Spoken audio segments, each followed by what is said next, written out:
para as pessoas verem também, tá bom? Então, vou começar aqui. Espero, de novo, que todo mundo esteja bem. Meu nome é Marcela Louvi, eu sou estudante de Psicologia da Universidade de Brasília e faço parte aqui da CEVAP desde ano passado. E para quem ainda não conhece, a CEVAP é uma comunidade virtual de aprendizagem e práticas, que é um grupo de extensão, tá? Que é formado por extensionistas, estagiários e docentes, E que tem como objetivo promover eventos, incentivar o debate entre a comunidade de psicologia e, além disso, realizar pesquisas e outras atividades como essa aqui da Maratona Acadêmica, tá? Hoje a gente está aqui para participar da 4ª edição da Maratona Acadêmica, que tem como tema, educação e tecnologia. E temos aqui a honra de contar com a presença dos professores Aline Ferreira e o Cadu Clear. Vou falar um pouquinho da formação deles, tá? O professor Cadu Clear, ele é pós-graduado em Linguística e Ensino de Idiomas, professor de Inglês e Tecnologia desde 1997. Ele é mestre e doutorando em Ciências do Comportamento no Instituto de Psicologia da UNB e desenvolve pesquisa sobre aprendizagem, memória e estresse.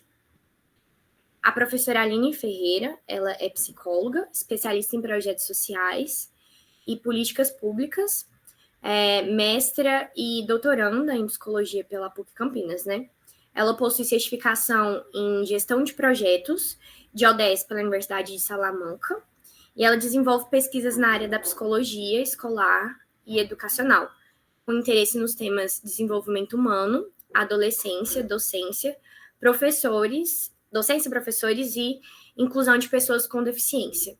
E ela assume como aporte teórico-metodológico a psicologia histórico-cultural. E daí agora eu vou passar a palavra para vocês, tá bom? Fiquem à vontade. Obrigada, Marcela. Obrigada aí mais uma vez também, ao CEVAP, pelo convite. É um prazer estar com vocês aqui hoje. Eu vou fazer aqui uma introdução, dos meus pontos de partida, de como eu, enquanto psicóloga, chego, nessa questão da inclusão tecnológica dentro da escola e que são alguns marcadores, assim, para nortear nosso bate-papo e a gente vai trocando aqui, Cadu? Eu faço parte, como a Isso Marcela aí, Aline. trouxe. Boa noite, galera. Tamo junto. Eu faço parte de um grupo de pesquisa aqui na PUC Campinas. É uma cidade, é uma região metropolitana, Campinas é uma cidade metropolitana no interior de São Paulo. E nesse grupo de pesquisa a gente trabalha desde 2007 com escolas públicas.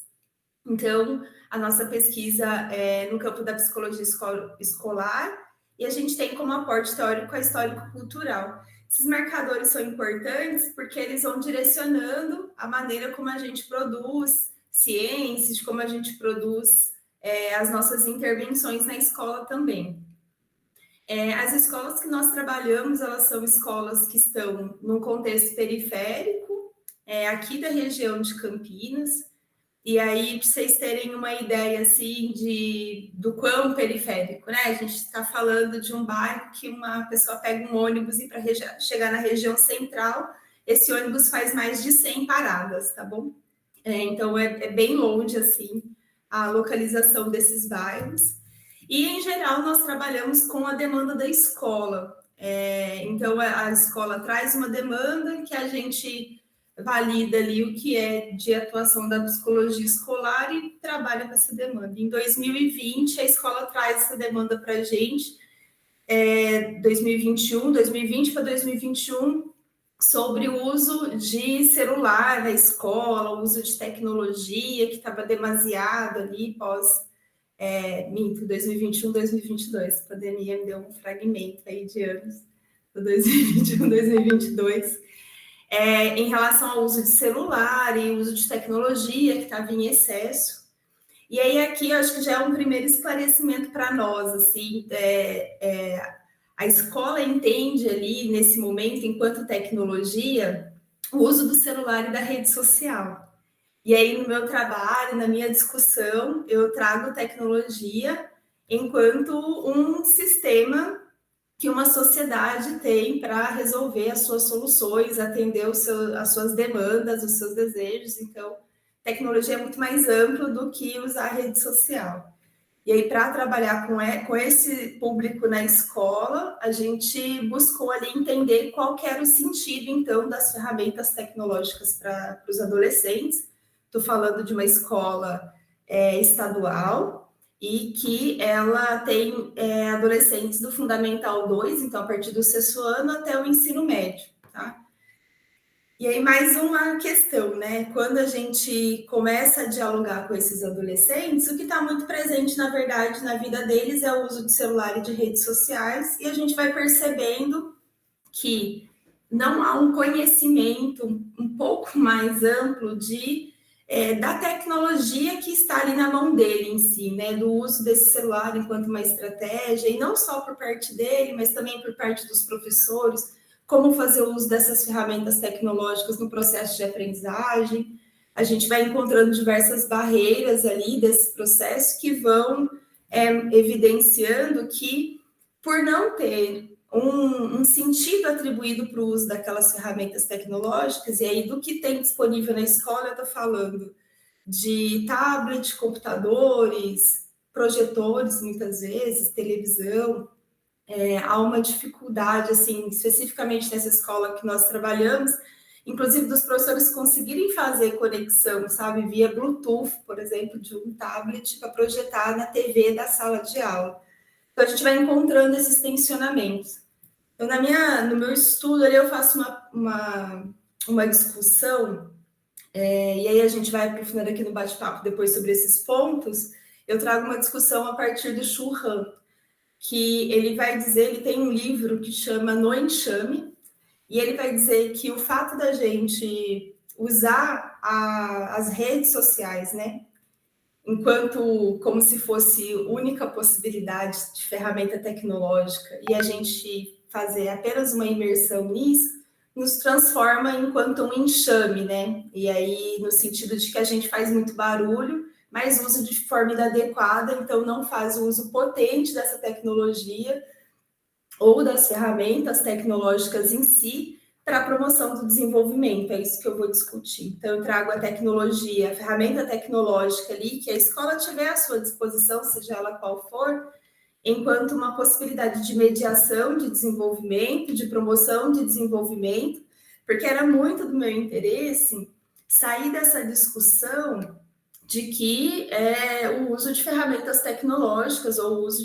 de tecnologia promove apenas padecimento e adoecimento, que é um movimento muito comum que tem sido da psicologia, e eu não estou negando isso, né? Então, a gente tem diversos estudos aí que comprovam vícios com redes sociais e outras coisas, mas quando a gente está falando dentro de um contexto da escola, a gente está falando de uma escola que tem uma base nacional curricular norteadora ali, com conhecimentos específicos que precisam ser compartilhados com esses adolescentes.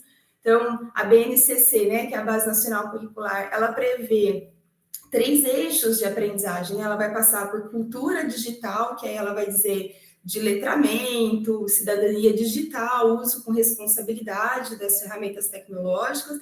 Ela vai passar pelo conceito de tecnologia digital em si, que aí ela vai trazer hardware, software e todas as comunicações, redes, estruturas que tem das ferramentas tecnológicas.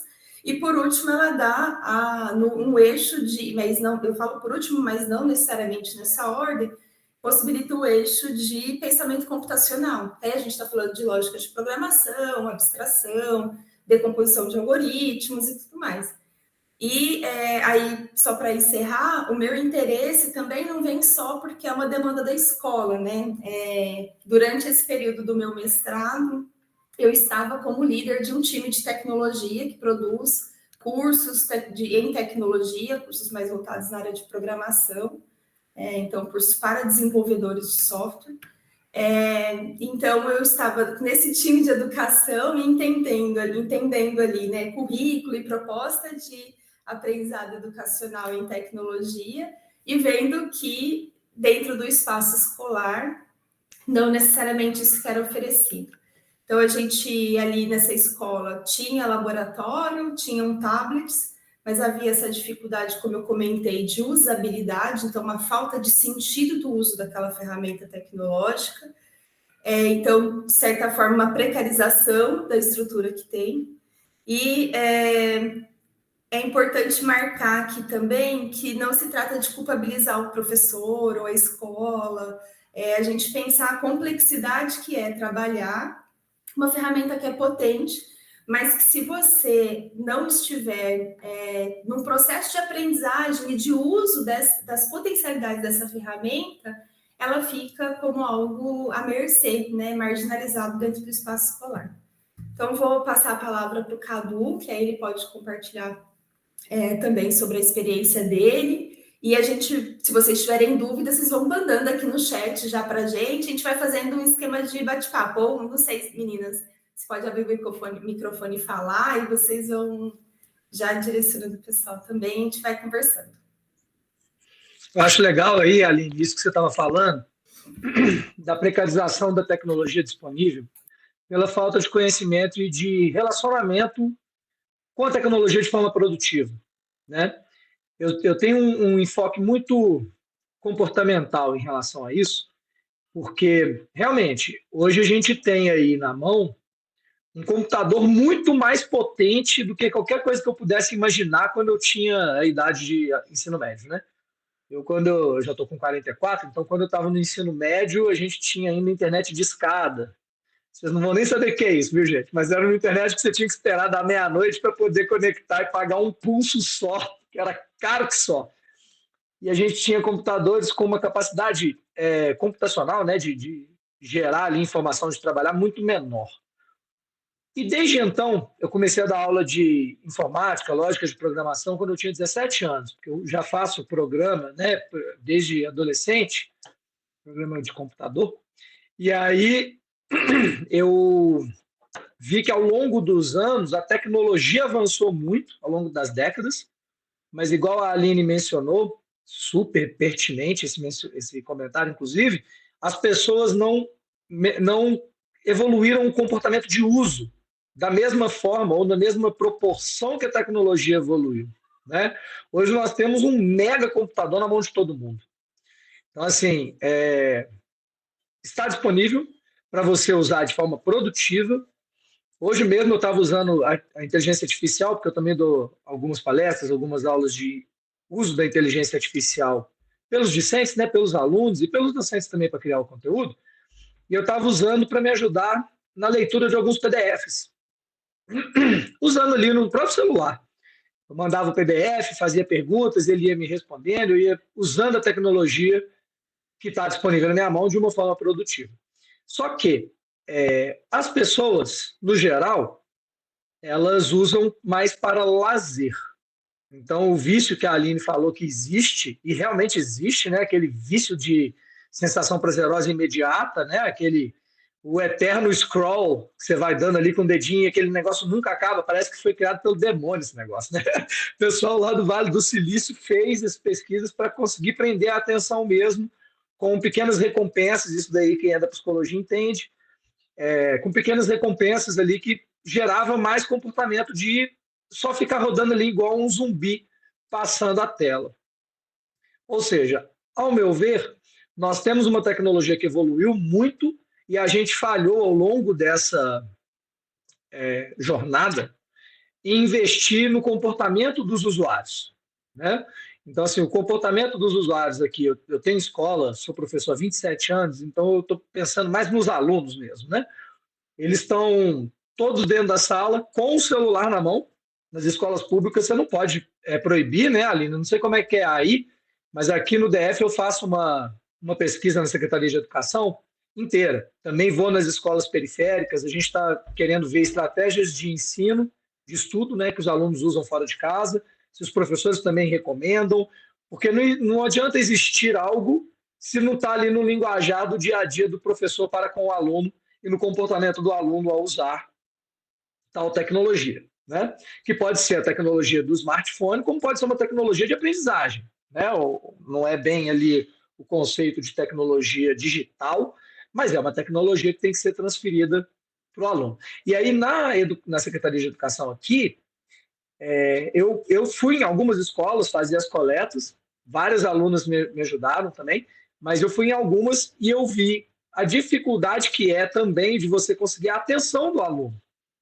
Porque você tem um grande concorrente dentro de sala, que é o celular, que você não pode, como professor, mandar desligar em todos os momentos, senão, né, tem algumas implicações negativas aí dessas imposições.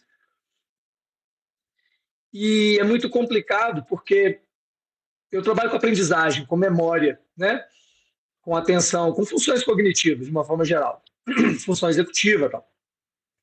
E quando você tem essa atenção dividida, você tem essa problemática que a Aline trouxe aí na pesquisa dela também, que além da tecnologia estar disponível e mal utilizada, precarizada, né, por falta de instrução, por falta de um comportamento produtivo, ainda existe também o desvio da atenção do aluno para algo que não tem nada a ver com aquele momento de aprendizagem, de dentro de sala, né? Então, eu peguei isso algumas vezes, claro que num estudo sistemático, né, que a Aline está conduzindo aí, as informações são muito mais fidedignas, mas a minha percepção é de que realmente os alunos se perdem com aquela questão do uso para lazer dentro da sala. E eu sei, né, gente? Puxa, sou professor há mais de 2 décadas, então eu sei que sempre tem uma conversa, tem um desfoco, né? Isso é normal. Mas a gente tem um potencializador disso, que é o smartphone na mão de todo mundo, e cada vez mais está chegando, inclusive, na periferia, né? Porque hoje um smartphone está muito mais acessível, e você pega um smartphone aí barato, hoje ele faz tudo, tem o WhatsApp, acessa YouTube, tudo que eu falo, tudo que é de lazer, né? Tudo que os meninos usam, TikTok, que é o que está na moda aí nos mais novos. Eu tenho 2 filhos adolescentes e o celular deles tem o Family Link, né? Então eu vejo tudo que eles fazem, quantos minutos eles ficam em cada aplicativo, o que eles acessam e tal. TikTok é disparado, o que mais usa. TikTok, Instagram. E aí o que eu acho que é um caminho é a gente criar a conscientização do uso da tecnologia, não só para lazer, mas mostrando para o aluno também que aquilo ali tem um potencial muito grande, né? E, obviamente, mostrando para eles o que eles perdem sendo hipnotizados ali pelos trends, né? Pelos aplicativos, pelas redes sociais, principalmente o prejuízo do tempo deles, né? Porque todo mundo quer ganhar tempo. O adolescente também quer ganhar tempo, não quer ficar perdendo tempo fazendo várias vezes a mesma coisa.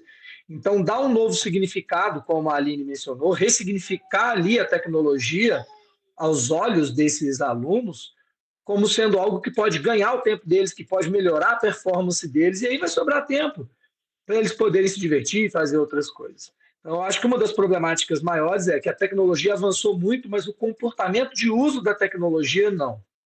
Né? Ele acabou sendo... como é que eu posso falar? Não é que ele não teve atenção para ele, eu só acho que não houve atenção suficiente para que o tanto que aumentou a tecnologia também tivesse uma percepção do uso da tecnologia próprio, né, você mesmo, enquanto o potencial que aquilo ali está na sua mão. Porque realmente, gente, é muito poder computacional na mão de todo mundo. E aí, claro, os professores também têm que ter uma forma de poder acessar o aluno em relação a isso, né? Não só proibir, às vezes é preciso proibir quando é muito novo, né, Aline? Questão de Fundamental 2, a pessoa não tem nem ainda maturidade para algumas decisões e tal. Mas é de já ir conscientizando. Acho que quanto antes for conscientizando, melhor para um bom uso. Né? Se já conscientizando já é difícil, imagina sem a consciência. E a gente sabe que na maior parte das escolas públicas, a família é mais distante em relação a isso, né? Da tecnologia, do uso, e acaba ficando na escola. E a escola também não está preparada, ao meu ver, para transferir esse know-how da tecnologia. Tá? Porque mesmo os professores também precisam de treinamento. Quantos professores também ficam presos na tecnologia? Porque o professor também é humano, né, gente? A gente também tem essa os mesmos gatilhos mentais, as mesmas necessidades de recompensa, a mesma vontade. Então, isso daí também atinge os professores. tá? Enfim, eu trabalho com isso a vida inteira, eu gosto muito de trazer para um contexto aplicado, porque eu acho que está na mão de cada um. Então, se 10% melhorarem a partir de algo que a gente fala e dá uma direção, igual o plano de ensino nacional, né? Você tem lá tudo que vai direcionar a aprendizagem. A gente pode pôr uma direção ali também em relação ao uso da tecnologia de uma forma mais específica, né? Ao meu ver, comportamental. Que você vê realmente o tanto que você está pagando para usar, porque essa percepção os adolescentes não têm, muitos adultos também não têm, que você paga com o seu tempo. Né? As plataformas estão ganhando com o seu tempo de acesso e você não está ganhando nada. Você está ganhando, às vezes, problema de saúde mental, porque você vive num mundo fictício, né? Você está ganhando atraso, porque você não consegue avançar em algum estudo que você poderia ali com a tecnologia que está na sua mão. Enfim, e mostrar que existe o outro lado da história dentro do Programa Nacional de Ensino também. Eu sonho com isso, sabe, Aline? De chegar no MEC e falar assim, gente, ó, a gente precisa ter uma visão comportamental mais aplicada, sem ser tão teórica ou de conteudista, para que realmente que seja 1% dos alunos melhorem nesse ano, e no ano que vem esse 1% vire 3%, no outro 5%, que a gente consiga longitudinalmente fazer um impacto do uso da tecnologia, que ele evolua, tanto que a tecnologia mesmo evoluiu. Né? É isso, gente.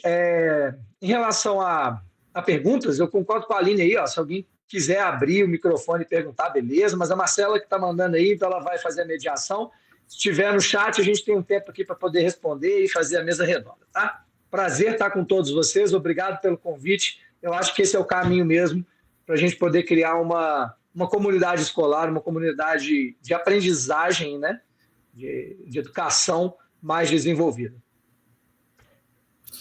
Eu queria levantar a mão para poder falar, porque o Igor Silva, que está aqui, né, acompanhando com a gente, ele colocou assim no chat, um exemplo desse uso exclusivo da tecnologia para lazer foi a introdução do Chromebooks nas escolas de Goiás. A maioria esmagadora dos alunos utiliza a tecnologia só para lazer, tanto dentro quanto fora de sala de aula.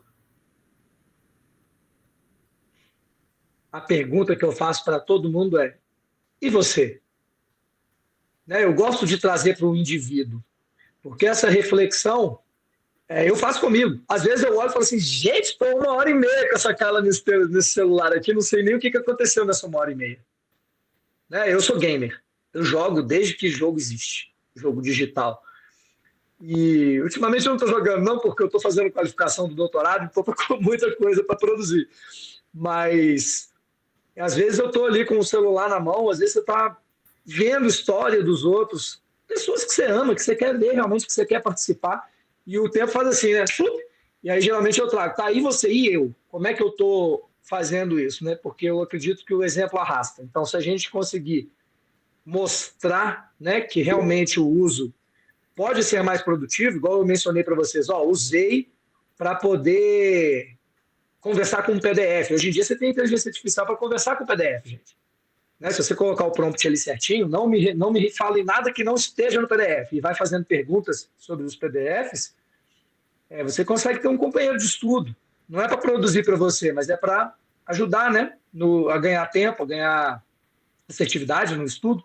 Então, eu concordo aí com o que ele falou. O Chromebook veio para trazer aí para a mão de todo mundo, mas a arma poderosa na mão de gente que não está sendo treinada para usar aquela arma é um perigo, né?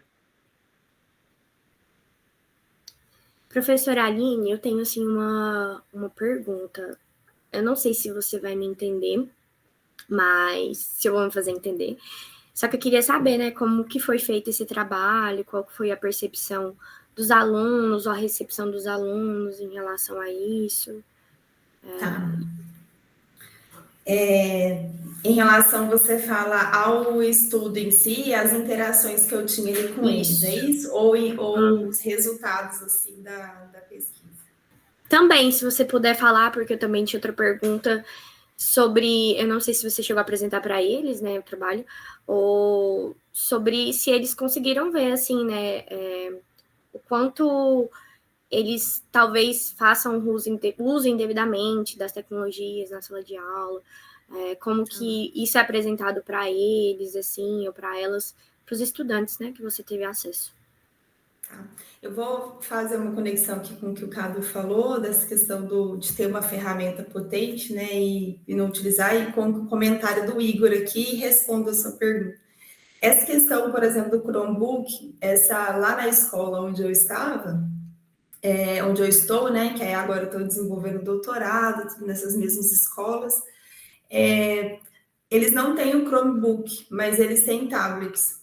Os computadores do laboratório não são, assim, muito qualificados, sabe? Mas tem, assim, precisando de muita manutenção mesmo, computador que você liga e demora para ligar, mas os tablets são tablets novos, são comprados muito recentemente. Tem escola aqui em Campinas que, por exemplo, tem Chromebook, tem Kindle, sabe? Para os alunos poderem utilizar e tudo mais. Só que aí entra, assim, essa questão da política pública, do quanto ela é efetiva e quem que sabe usar, sabe? Que tem essa atribuição de sentido.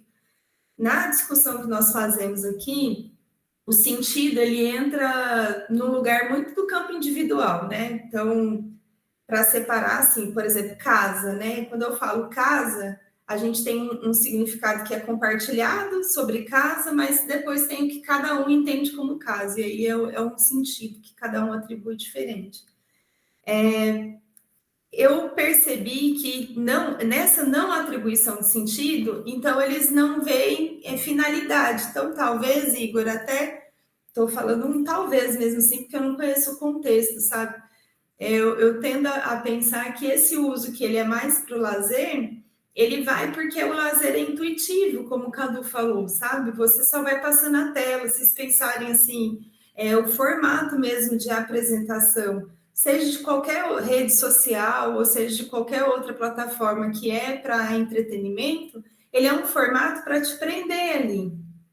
É algo que, por exemplo, nos anos 2000, assim, a gente discutia sobre shopping, sabe? Que não tem relógio, está sempre claro, é bem iluminado. Hoje, você tem um outro espaço, né, que te prende ali para você não ver nem o tempo passar. Então, tem essa questão, né, de você ter, então não interessa, você tem Kindle na escola. Os alunos não sabem utilizar. E aí, fazendo uma conexão até com uma notícia que saiu essa semana, tem uma pesquisa do IBGE, que é a PNAD contínua, que é uma pesquisa nos domicílios, e parte dessa pesquisa traz resultados sobre tecnologia, né? Acesso à internet, na verdade, corrigindo aqui. E a gente tem hoje praticamente 6 milhões de residências no Brasil que não têm acesso à internet. E o motivo, assim, mais de 30% dessas residências não têm acesso à internet porque as pessoas não sabem usar.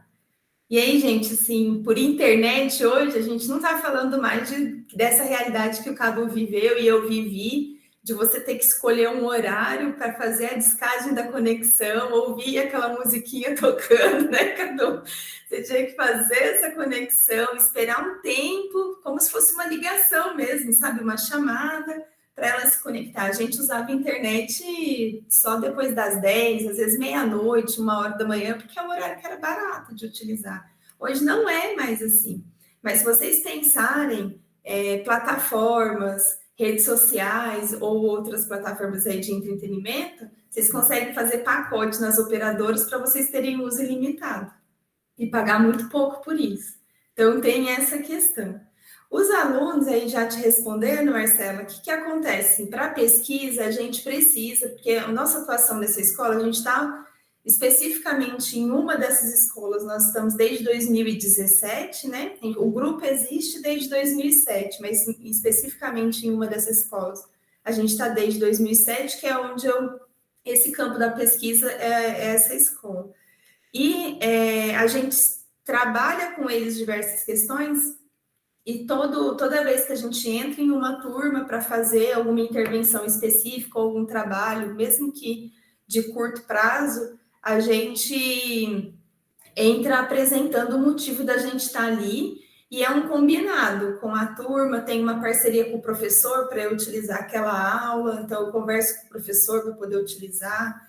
e tem uma conversa com a sala para falar, olha, eu estou aqui por conta disso, então eu expliquei, estou aqui por conta da minha pesquisa e tem uma demanda da escola, eu vejo que vocês utilizam, e eles concordaram, e aí, se eles topam participar. Como eles são menores, eles têm que assinar também o termo de assentimento, e os pais assinam o termo de consentimento, porque é uma pesquisa, então eu preciso ter isso para o comitê de ética. As intervenções, como que eu fiz esses encontros? Eu levei tirinhas que estão disponíveis aí nas redes sociais, memes, GIFs, sobre o uso de tecnologia, e aí de diversas formas, para ir identificando. O que eles entendem por tecnologia? Por exemplo, eles entendem uma bicicleta como um tipo de tecnologia, sabe? Eu fui para entender, porque do meu aporte teórico, eu não posso pressupor determinante, assim, nada, sabe? Então, eu tenho algumas impressões já, mas que é aí a partir da fala da escola, mas eu preciso entender qual que é, de fato, a percepção deles. E aí a gente foi fazendo encontros para discutir esse uso, no caso deles especificamente, que era demanda o uso do celular na sala de aula, por que eles não iam para o laboratório, quando eles iam, se eles iam, e aí eles falaram que não iam, por que eles não iam, o que eles percebiam de desafio na escola, o que eles achavam sobre o que eles usavam de tecnologia. E aí é importante também eu falar que aqui no estado de São Paulo, no currículo, tem uma disciplina que é o itinerário, que chama em tecnologia. E eles tinham essa disciplina na escola. Era uma turma de 2º ano do ensino médio. Mas a gente não pode esquecer que existe um sucateamento da educação pública, sabe? Então, por exemplo, a professora atribuída nessa disciplina, que inclusive foi a professora que eu fiz parceria, ela é formada em sociologia. Então, veja, a percepção do Cadu enquanto gamer, enquanto desenvolvedor, né, programador, é uma sobre o uso das ferramentas tecnológicas e as possibilidades. A minha visão enquanto psicóloga é outra, a visão de uma socióloga é outra, completamente diferente. Então, ela dava, eu lembro dos eixos que eu comentei aqui no início, ela levou para a sala de aula a perspectiva da tecnologia a partir daquilo que ela dominava, que é a sociologia. Então, teve um dia que eu entrei em sala com ela, e ela dava 2 aulas, eu entrei na 2ª aula, e ela estava terminando uma aula sobre capitalismo de vigilância. E nesse encerramento de aula, ela perguntava assim, vocês sabem quando a gente pede para a Alexa uma informação, pergunta algo para a Alexa, assim, aí aqui aproveitando, todos vocês aqui sabem o que é uma Alexa? Eu estou vendo pela câmera que está aberta, mas e pelo chat, né? Sabe? Esses adolescentes, eles não sabiam, eles responderam que não sei, eles não têm acesso a isso, sabe? A gente está falando de uma escola de periferia e de uma região de grande vulnerabilidade socioeconômica. E aí ela queria encerrar ali falando sobre capitalismo de vigilância, numa disciplina que era de tecnologia, que prevê aqueles 3 eixos, e até poderia estar dentro desses eixos, mas que não fazia sentido nenhum para eles. E eles foram participando ali das discussões comigo, e por fim eu pedi para eles indicarem 10 adolescentes da sala que fossem mais tecnológicos, né? Que eles considerassem mais tecnológicos. E aí eu entrevistei esses outros 10. Então, a percepção deles, eles têm consciência desse uso de tecnologia no sentido de uso de celular e rede social, limitado a isso, eles têm total. Mas o que eles me dizem é assim, mas eu vou usar de que outra forma? Então, entende? Se eles não sabem que outra forma, eles me relataram, né, que eles acham que se eles usassem os tablets ou os computadores da escola ou outras ferramentas tecnológicas, eles poderiam ter um melhor aprendizado. E eu discuto isso, porque eu trago no meu trabalho função psicológica, né? Eu trago imaginação e pensamento, que quanto mais eles acessam de produção da cultura, e aí, por exemplo, a internet que é o que eu falei, que 30%, 35% das pessoas que não usam a internet hoje no Brasil relataram não usar por não saber, o uso desse acesso à informação é um acesso que tem potência para ampliar as possibilidades de pensamento e ampliar as possibilidades de imaginação. E aí a gente precisa de imaginação para quê? Para a gente ser criativo, para a gente pensar novas formas, novas soluções. A gente precisa da imaginação para sobreviver, vamos dizer assim, né? Então, para a gente seguir em frente, superar desafios, a gente precisa de processos imaginativos. E eles ficam arijados nesse sentido, sabe? Ficam com. Eu não estou dizendo que não tem, porque não é nenhuma defesa assim, de que o desenvolvimento não acontece, ele vai acontecendo do jeito que é possível ali. Mas eles percebem, e ao tomar consciência, a gente pode esperar que eles busquem formas, mas quais são os acessos possíveis para eles, entende? Então, não sei se ficou claro assim para você, se eu consegui te responder, e se não ficou, você me sinaliza que eu trago mais informações. Mas então foi um processo assim de discutir tanto no coletivo com eles sobre isso, tanto no individual nessas entrevistas. E a professora estava na sala durante essas discussões e ela relatava também essas limitações de conhecimento por parte dela, sabe? Então a gente precisa estar mais atentos a isso, por isso que não é de culpabilizar, a gente precisa estar mais atento nessa estrutura toda, porque senão a gente vai achar que basta ter uma política pública para colocar Chromebook, Kindle, tablet e outros computadores. Você pode colocar um computador gamer na escola. Se eles não souberem ligar aquele computador, não vai resolver nada, sabe?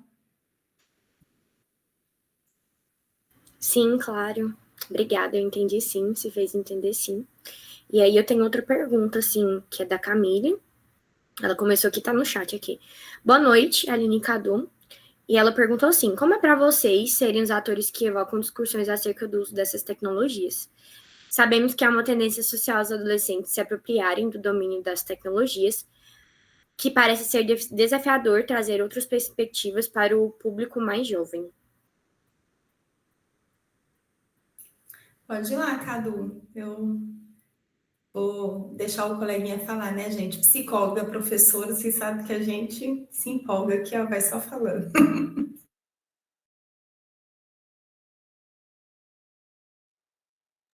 Olha eu aqui também procurando, cadê o botão do microfone, né? Pois é, gente. Eu estou vendo aqui os comentários também, e assim, a discussão é sempre complexa por uma questão que a Aline falou, cada um tem uma percepção diferente, né?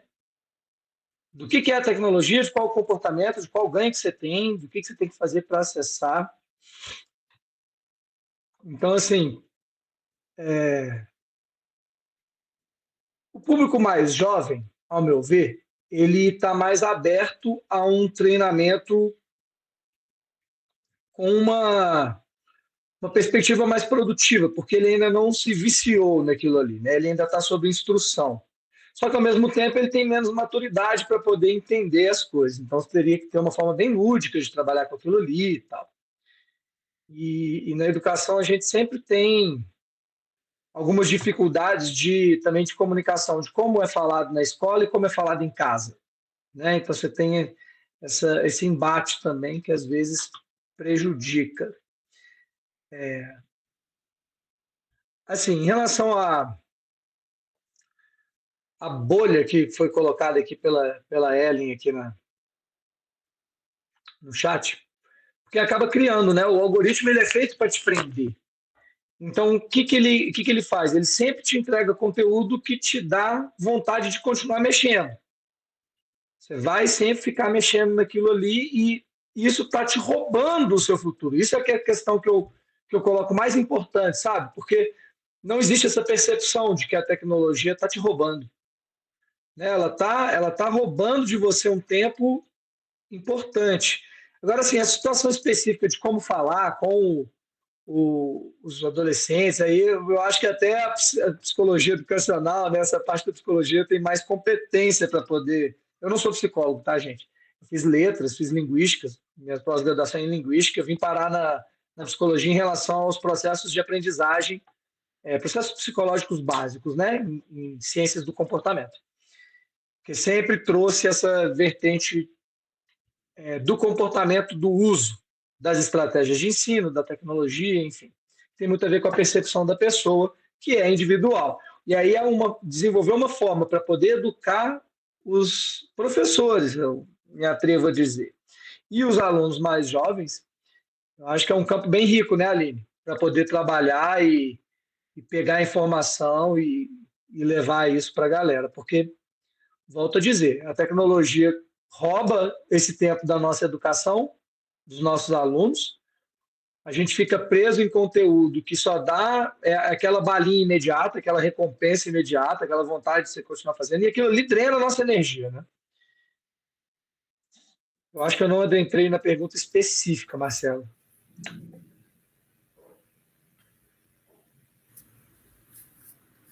Tudo bem, se a Aline quiser falar alguma coisa, porque já tem pessoas querendo falar.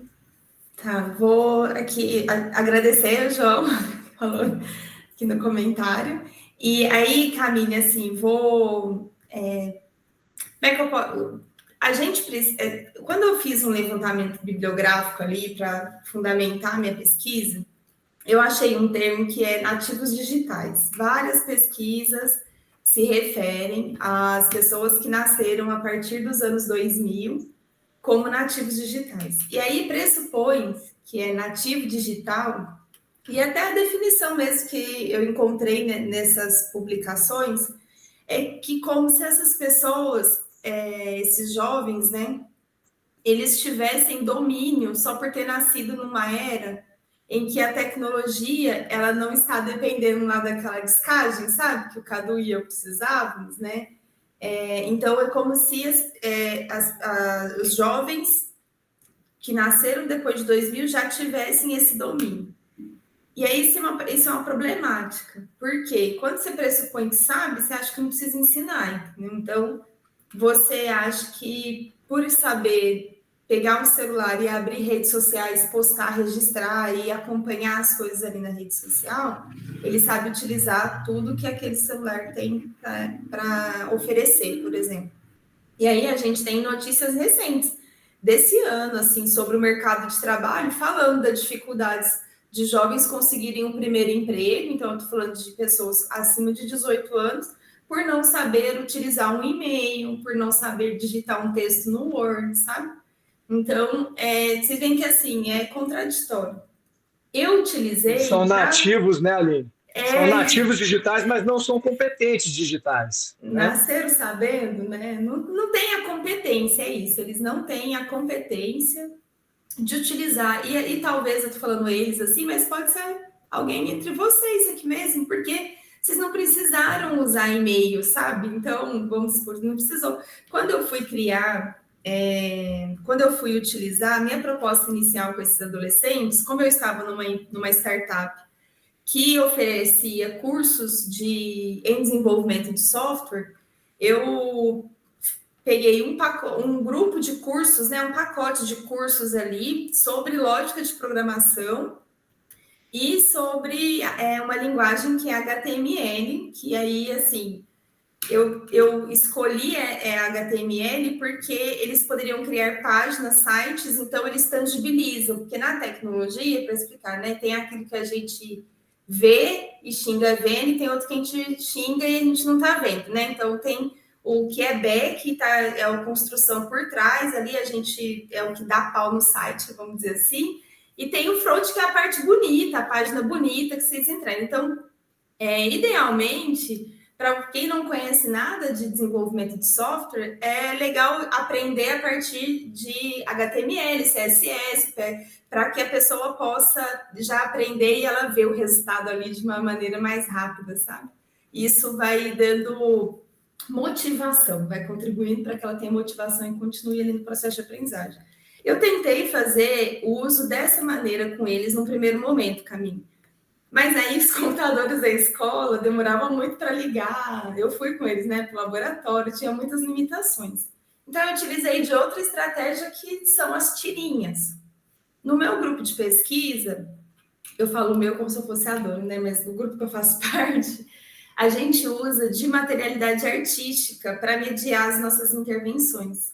Então, eu utilizei tirinha, e aí a gente entende por materialidade artística expressões culturais. Assim. Então, eu posso usar o rap, posso usar música popular, né? Samba, posso usar música clássica, posso usar cinema, documentário, contação de histórias. Tem uma pessoa do nosso grupo que usa animes e mangás. A gente usa diversas expressões artísticas. Então, a gente precisa lançar a mão daquilo que hoje é do interesse desses adolescentes para discutir o que hoje não é do interesse. Então, se eu uso materialidade artística, por exemplo, eu consigo discutir temas complexos com eles, inclusive, por exemplo, desigualdade social, racismo, relações étnico-raciais, gênero e sexualidade. A gente discute outras temáticas dentro da escola, sim. Então, acho que uma estratégia para você poder acessar esses adolescentes é entender o que é do interesse deles. Então, assim, eles são gamers, por exemplo, tem muitos gamers naquela sala. Quais são os jogos que eles gostam? Né? Por que eles gostam desses jogos? Se aproxima do que é do interesse dele, e aí eu não estou dizendo que é fácil, né? Por exemplo, um professor que ele dá uma aula de 50 minutos e cada sala tem 50 alunos, que é a realidade da minha escola. Mas como que a gente pode pensar estratégias? E aí é um desses trabalhos que a gente tem na escola. Eu vejo como fundamental o papel da psicologia escolar nesse sentido, de pensar estratégias, por exemplo, com os professores, com a gestão escolar, para que eles consigam fazer essa mediação de outros diálogos dentro da escola. Porque quando a gente fala assim, que tem uma tendência dos adolescentes, cada era, né, vamos dizer assim, num sentido de período de tempo, quem era adolescente nos anos 70 tinha um tipo de interesse, que os adolescentes dos anos 90, dos anos 2000, dos anos 2020 agora, os que vão ser adolescentes agora, têm outros interesses. Mas isso é porque o interesse ele é produzido socialmente. A gente está vivendo na sociedade da informação e das redes sociais, né? Então, a gente tem contribuído socialmente para essa produção de interesse, que ao mesmo tempo ela produz um adoecimento, um sofrimento psíquico e não produz desenvolvimento no sentido positivo de desenvolvimento. Porque, como o Cadu trouxe lá no início, essas ferramentas não estão sendo usadas de maneira competente, elas não estão sendo usadas no seu potencial, sabe? Me diga aqui, Camille, se eu te respondi também. Vocês têm outro comentário aqui? O Ícaro, ele quer falar. Vamos lá, Ícaro. Oi, gente, boa noite. Eu tô sem câmera, desculpa por isso, mas tava gostando muito aqui da fala de vocês dois, né? E a minha pergunta ela é mais para a Aline, eu acho, né? Acredito eu. Eu sou mestrando aqui da UNB e eu pesquiso sobre inclusão. E eu gostei muito, né, de escutar o teu currículo. E eu queria saber da tua pesquisa, como está sendo ela, nesse sentido do trabalho com pessoas com deficiência, porque como eu pesquiso essa área, né, eu acho interessante a gente falar também sobre essa necessidade da tecnologia como um meio de acessibilidade, né? A acessibilidade, ela é construída através das relações e a gente vive num mundo tecnológico, né, com muitas relações virtuais. E daí eu queria saber um pouco mais se na tua pesquisa também compreende esse público, como é que tem sido, né, debater sobre tecnologia e tecnologias assistivas para pessoas com deficiência. Ícaro, obrigada pela sua pergunta. E aí eu vou trazer um pouco da minha percepção, que aí eu não tenho, como o Cadu brincou, não tenho alguns assim, tem alguns resultados que a gente vai acessando empiricamente ao longo desses processos, que não necessariamente são dentro de uma metodologia, né, de aplicação para a gente publicar uma pesquisa, por exemplo. Mas a gente não pode esquecer do processo de marginalização que a gente tem com as pessoas com deficiência. E aí eu estou falando de qualquer tipo de deficiência. E existem algumas pessoas com alguns tipos de deficiência que elas têm menos barreiras de acesso a um espaço, como, por exemplo, a escola, que é onde eu estou, apesar da gente ter uma política de garantia de direitos de acesso. Mas, como você mesmo disse, assim, acesso pressupõe que as pessoas não têm barreiras ali, né? Ela tem uma acessibilidade, tem tecnologias assistivas. E aí há um movimento muito ainda, acho que eu vou usar essa palavra mesmo, assim, muito preguiçoso em relação a promover a acessibilidade. Por quê? Porque criou-se uma ideia de que tudo que for para promover acesso é caro. E tem muita coisa que não precisa mexer em estrutura ou fazer grandes reformas, vamos dizer assim, de um espaço ou de uma ferramenta tecnológica para promover acesso. Vou dar alguns exemplos. Existem sites que eles não têm adaptação para leitor de tela, a maneira como eles foram produzidos ali, o tipo de linguagem utilizada para produzir aquela plataforma, ela não permite a leitura de ferramentas para pessoas com deficiência visual, por exemplo. E aí, por deficiência visual, não estou falando só de pessoas cegas, né? Estou falando de pessoas que têm baixa visão também. Pessoas que têm uma demanda de adaptação em relação a daltonismo. Gente, a gente está falando assim de escolhas assertivas de cores, entende? Assim, de ter contraste. E tem muitos sites que não têm isso. E aí, dentro da escola, nesse contexto todo, Ícaro, que é já de precarização, né, dentro dessas escolas públicas, pelo menos, que são as que eu conheço aqui em São Paulo, que estão nessa condição de precarização, isso é mais excludente ainda, sabe? Então, o último artigo que eu produzi especificamente sobre pessoas com deficiência foi mais no sentido de discutir o trabalho de psicólogos utilizando a conexão remota, né? Que aí eu utilizei o Meet, como a gente está batendo um papo aqui, e aí eu fiz o uso da materialidade artística, que foi a contação de histórias, para eu trabalhar com pessoas com deficiência intelectual, e algumas dessas pessoas tinham síndrome de Down. E todas essas pessoas tinham alguma questão de fala, ou de motricidade de fala, ou mesmo de vocalizar, né? De verbalizar, tinham um truncamento de palavras e tudo mais. E até, assim, o resultado mais evidente do meu estudo é o quanto nós também não estamos preparados. Por exemplo, eu trago aí a perspectiva do psicólogo, né, e do quanto o profissional da psicologia ele não está preparado para esse tipo de mediação. Porque o tempo todo eu coloquei em questão a minha capacidade de fazer aquilo, sendo que é algo que eu já faço há muito tempo em diversos espaços, porque adaptar demanda você entender que não sabe. E que aí você, às vezes, vai nesse processo de tentativa e erro, ou de entender com o outro o que é importante para ele, ou o que ele está acessando, e aceitar o que é também as possibilidades do outro, sabe? Então, eu gostaria de ter mais respostas para vocês, para dizer assim, olha, tem muita gente trabalhando com desenvolvimento de tecnologias assistivas, de outras possibilidades. Tem um professor que ele é da PUC São Paulo, vou até olhar aqui para eu falar para você o nome dele, talvez você já o tenha achado, Marcelo Salles. Ele está no Instagram como M Salles. Vou mandar aqui no chat, @msalles. Ele é um professor eu fiz um curso com ele de acessibilidade e pensar tecnologias assistivas.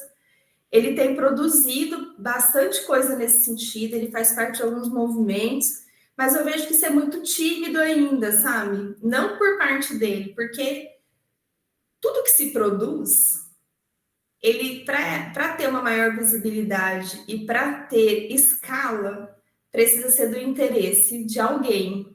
E esse alguém que está interessado precisa ter recurso, entende?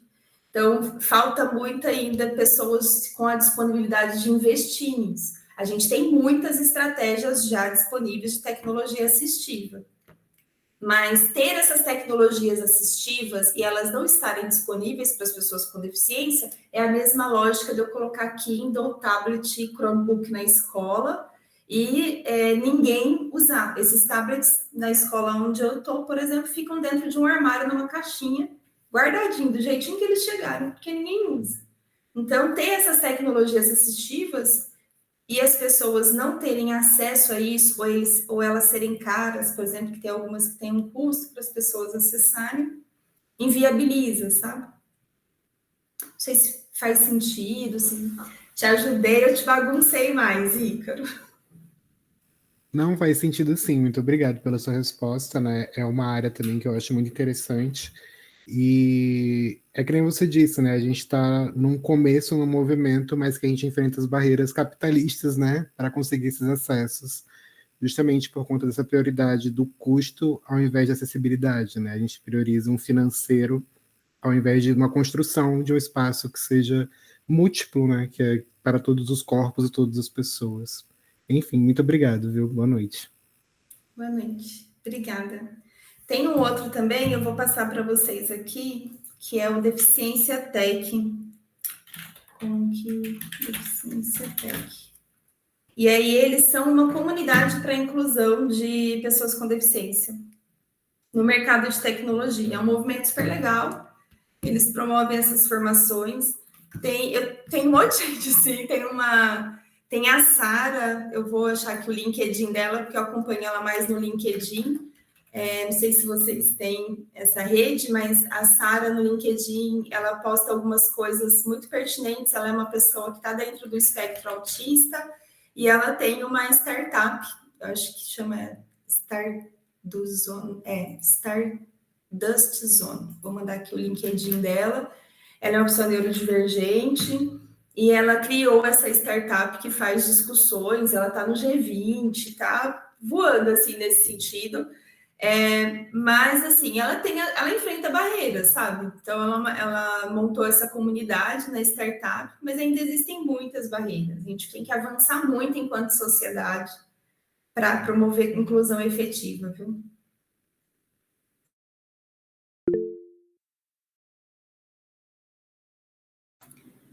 Marcelo, eu posso perguntar ou já tinha? Posso? Tá bom.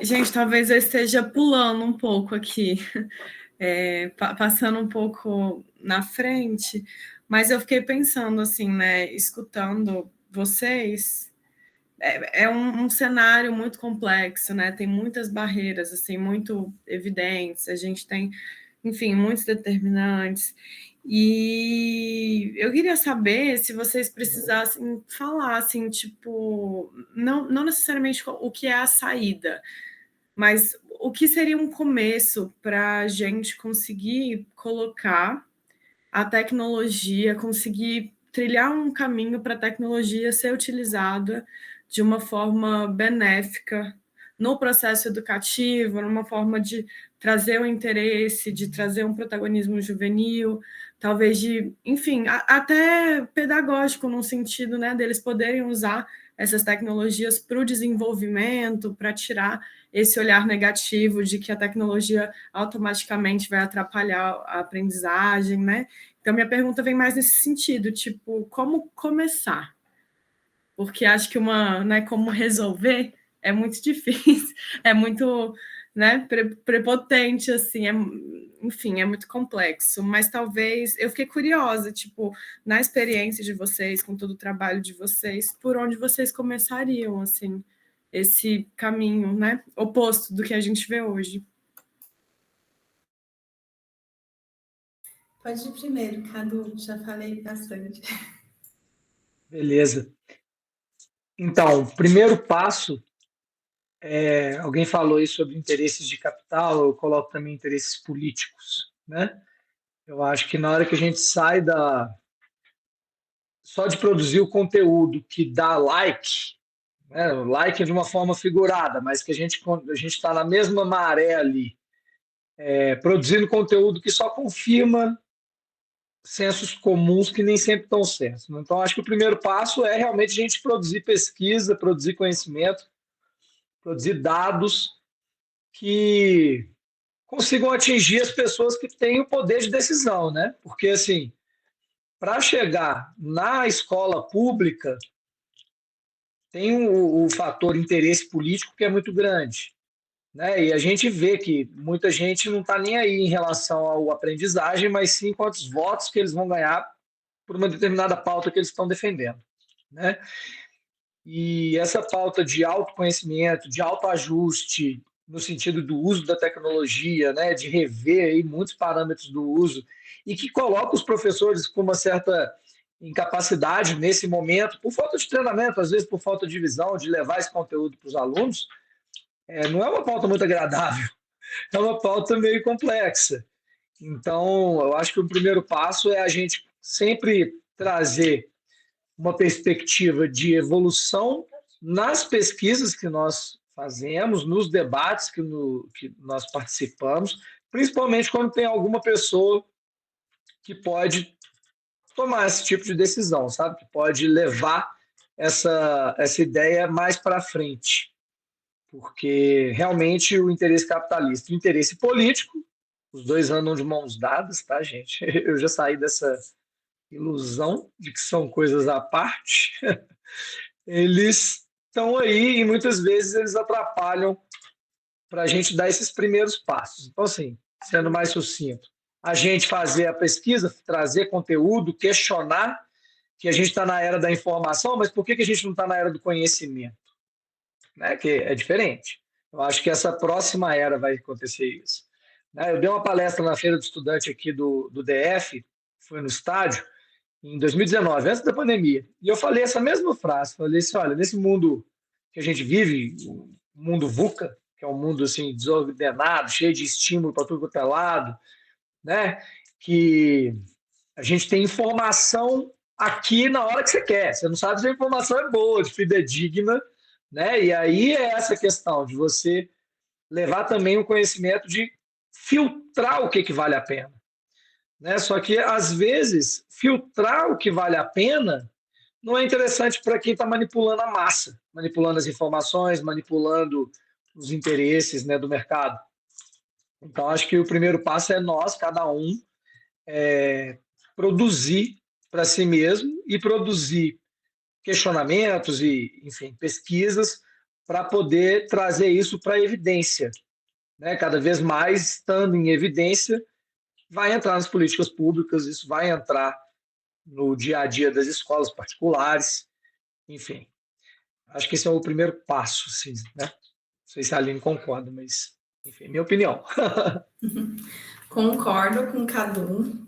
E a gente precisa, acho que, olhar mesmo para esses pontos de quem toma decisão, porque quem toma decisão precisa também entender sobre o que está tomando essa decisão, sabe? Então, politicamente falando, assim, quando a gente pensa nas políticas educacionais, há uma crítica muito grande da ausência de chamar, por exemplo, os professores para essa discussão, né? A gente vê muito a educação como se ela fosse solução para tudo. Educação é o futuro, educação...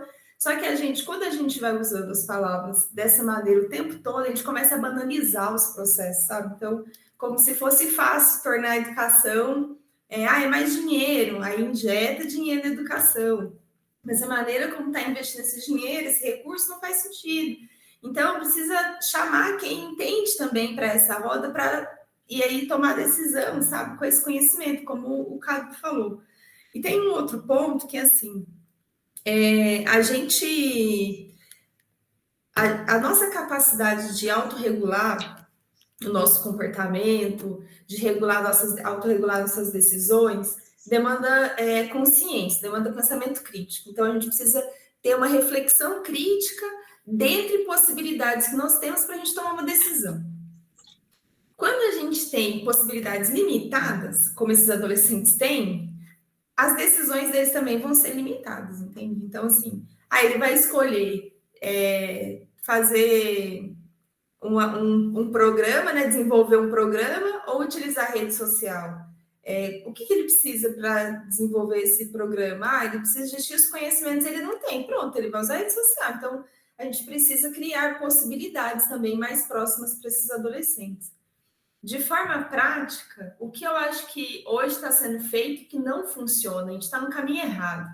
A gente está olhando para a educação pública, e aí eu falo educação pública porque a particular, o ensino privado, ele tem mais condições de estruturar. Então, por exemplo, o novo ensino médio, ele é estruturado de uma forma totalmente diferente na pública e na privada, né? Na escola pública e na privada. Então, e aí, gente, sempre lembrando, eu estou falando do estado de São Paulo, de hoje que eu estou, assim, não conheço no detalhe a realidade do ensino municipal ou estadual de outras redes, assim.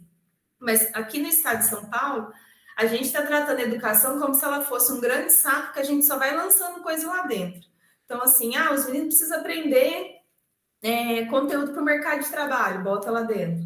Os meninos precisam aprender tecnologia, bota lá dentro. O professor precisa aprender tecnologia e vai colocando. Então, a gente está inchando, a gente vai inchando a educação.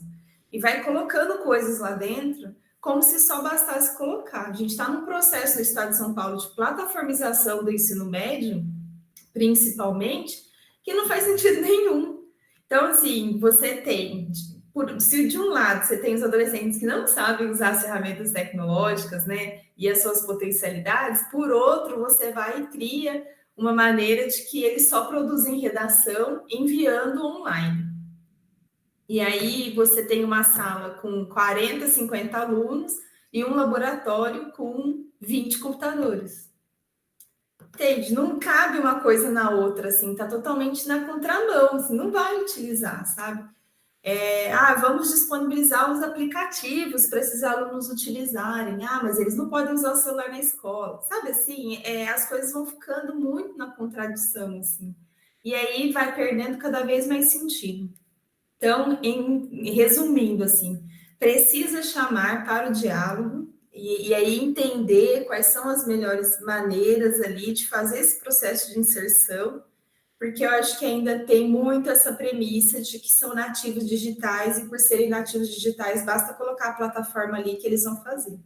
Aqui no estado de São Paulo, eles têm acesso na rede pública a pelo menos 2 plataformas para que eles possam aprender programação, por exemplo. Eles possam aprender, ter uma formação de UX designer, por exemplo. E esse acesso, ele é feito à base da obrigação, muitas vezes. Porque precisa ter tantos acessos, porque não entende qual que é o sentido que faz aquilo. E eu falo muito disso de fazer sentido, gente, porque é a mesma lógica, assim, qual que é a fórmula de Bhaskara? Vocês lembram a fórmula de Bhaskara? Não lembro, tá vendo? Então... Peraí que eu vou dar um Google aqui, ó. Então, assim, por que a gente aprendeu a fórmula de Bhaskara? Isso não foi ensinado pra gente, sabe? Por que você aprendeu? Então, você decorou para fazer uma prova, passou. Por que você precisa utilizar uma plataforma para enviar redação? Por que você precisa... Qual que é a relação dessa plataforma que você está usando com o conteúdo de física que você está aprendendo? As coisas, elas são fragmentadas, e aí fica um quebra-cabeça com as peças todas espalhadas pelo chão, e você sem vontade nenhuma de ficar descobrindo qual peça que vai conectar com a outra, sabe? Então, precisa criar esse sentido, e para criar esse sentido, a gente precisa conectar as disciplinas melhor. Não adianta ficar criando, como aqui em São Paulo, vários itinerários formativos, vender a ilusão de que os adolescentes vão poder escolher as opções, sendo que eles só podem escolher essas opções dentro das possibilidades que a escola oferece. Então, se ele quer, por exemplo, estudar projeto de vida, e ele quer cumprir essa disciplina, estou dando essa disciplina aqui de exemplo, assim, jogando, né? Ele quer essa disciplina, e na escola dele não tem nenhum professor que tenha essa competência, por exemplo... E aí, no caso de projeto de vida, é uma coisa mais problemática ainda, mas que tem essa competência, ele simplesmente não vai ter essa possibilidade de escolha, entende? Então, assim, no campo macro, vende-se como uma coisa muito bonita. A realidade do dia a dia não é assim.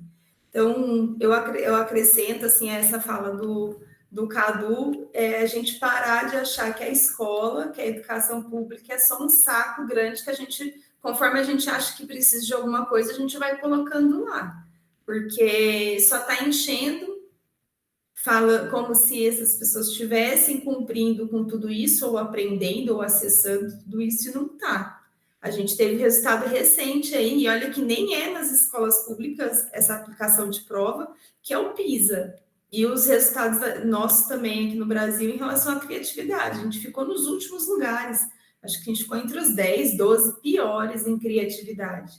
Um aluno brasileiro não consegue olhar para uma imagem que tem um livro e uma árvore e dar um título criativo para essa imagem.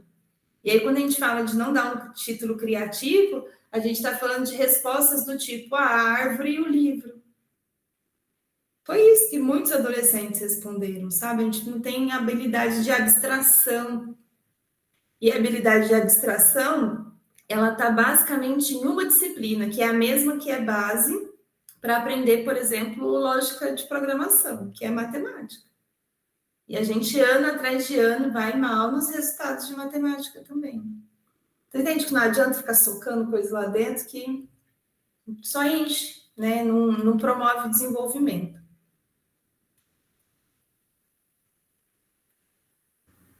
O filtro também tem que ir para a ponta desse saco, né, Aline? Porque não é só jogar coisa lá dentro, né? Tem que saber o que joga lá dentro. E aí, ligando com essa pesquisa que eu faço já há alguns anos aqui nessa questão, o meu intuito é realmente levar dados para que as pessoas que fazem as políticas públicas, aqui a gente tem uma coordenação, né, regional de... Todas as secretarias de educação tem, mas aqui é estadual, tá, Aline? Não é municipal, aqui no DF. E aí tem de treinamento dos docentes, né? E para que eles possam ver, eu pesquiso também o contexto de tecnologia disponível para os alunos, mas eu pesquiso mais como eles usam, né? Quanto tempo que eles usam, quais equipamentos que eles têm, qual técnica de aprendizagem que eles usam, quais que o professor passa.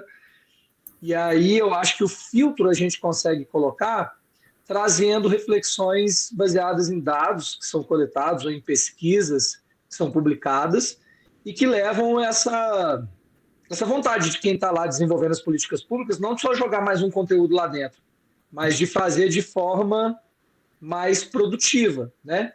Ver, peraí, esse daqui, a Aline produziu um conteúdo lá legal, que é pertinente para São Paulo, mas pode ser generalizado às vezes para um outro estado. E na política pública a gente colocar dessa forma, e não só enchendo, sabe? Porque tem hora que às vezes não vai ter nem tempo de falar daquilo, né? A gente precisa também criar esse filtro, e por isso que eu me propus a fazer essa pesquisa, que é uma pesquisa secundária do meu doutorado. Meu doutorado não é principalmente sobre isso, mas para trazer essa informação para os tomadores de decisão, de não só jogar o conteúdo, de olhar para aquele conteúdo com mais carinho, né? Consultar alguns especialistas, ver como colocar de uma forma que não só enche o saco, em ambos os sentidos, né?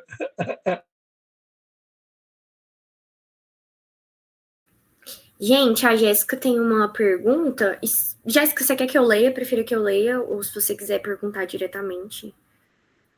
Pode ler, por favor. Pode? Tá bom. Aqui, ela perguntou assim, de que forma essa era tecnológica e voltada para a imagem afeta o processo de maturação do adolescente? Até que ponto isso pode ser prejudicial nesse processo de maturação? É isso mesmo? Isso mesmo. Eu vou, acho que é comigo aqui começando, né? A gente não pode desconectar as nossas relações nas redes, o que está disponível na rede, com o que é produção cultural. Tudo isso é produção cultural, assim, são formas de criar registros, vamos dizer assim, do que é normal e do que não é normal. A gente vive nessa lógica dentro das redes. Essa relação do que é normal e patológico, do que é saudável, do que é saúde e que é doença. E tem muita gente, principalmente pensando aqui, né, redes sociais, que estão dizendo que são verdades, e a gente vai projetando esses espelhos e olhando para essas pessoas, isso vai nos impactando de alguma forma. Assim como sempre foi dentro do acesso do contexto que a gente está inserido. Então, se você vive dentro de um contexto, e aí, Jéssica, você me disse se eu estou entendendo da maneira correta a sua pergunta, porque eu estou indo num caminho assim de autoimagem, né? De como a pessoa se vê, é isso? De como ela se vê no uso e o uso dessas relações impactando na visão que ela tem sobre si. É isso? Isso, exatamente isso, mas no contexto do adolescente mesmo. Como isso pode afetar no processo de maturação do adolescente? Tá bom.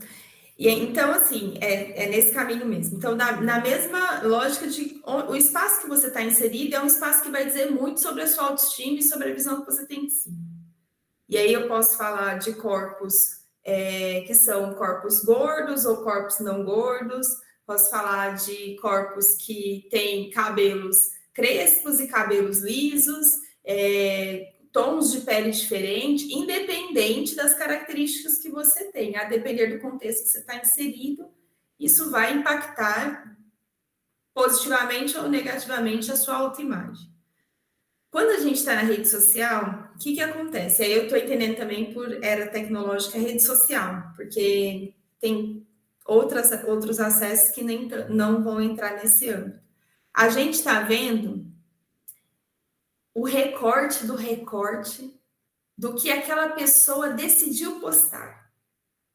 Então, assim, hoje a gente ainda vê, mas a maior parte das postagens em redes sociais não são de tristeza, são de pessoas felizes, bem vestidas, bem maquiadas. A gente tem os filtros que contribuem para isso.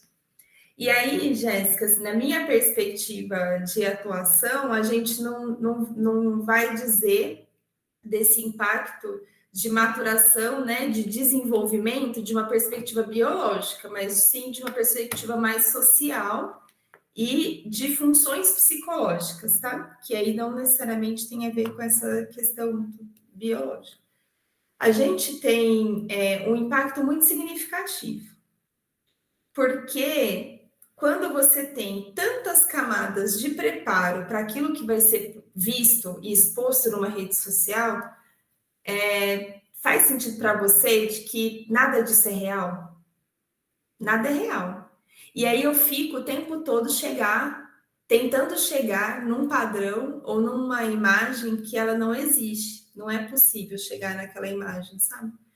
E hoje, ainda quando a gente fala, por exemplo, de inteligência artificial, mais uma vez, pessoas que não utilizam isso de uma maneira adequada, ética, e que produzem imagens que vão num caminho cada vez maior de perfeição. Até que ponto isso é prejudicial? Isso é totalmente prejudicial. Não tem contribuição positiva nisso, né? Ao contrário, assim, a contribuição é extremamente negativa, porque você deixa de ter o seu olhar para si e esse espelho que está refletindo ali, ele vai sempre estar distorcido. Então, a gente tem estudos que eu não tenho aqui agora para mandar, mas eu posso compartilhar com o pessoal depois, talvez pelo Instagram, pelos e-mails ali dos inscritos, eles compartilharem com vocês.